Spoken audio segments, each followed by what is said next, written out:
3/4 tal-biljetti għall-logħba bejn Malta u l-Italja diġà nbiegħu. B'hekk anke jekk Malta lagħbet kontra l-Italja riċentement reġa' qed jirrenja entużjażmu kbir għal din il-logħba. Entużjażmu li mistenni jkun evidenti fil-Ground Nazzjonali ta' Taqali nhar it-tnejn 13 ta' Ottubru.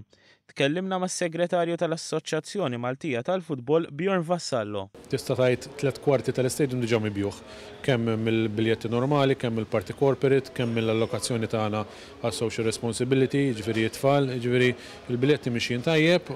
Minkejja li fl-aħħar edizzjoni tat-Tazza tad-Dinja it-tim Taljan iddiżappunta il-partitari Taljani xorta qed isegwu b'attenzjoni. Iva l-Italja kif qed tajjeb inti kienet diżappunt fil-Tazza tad-Dinja.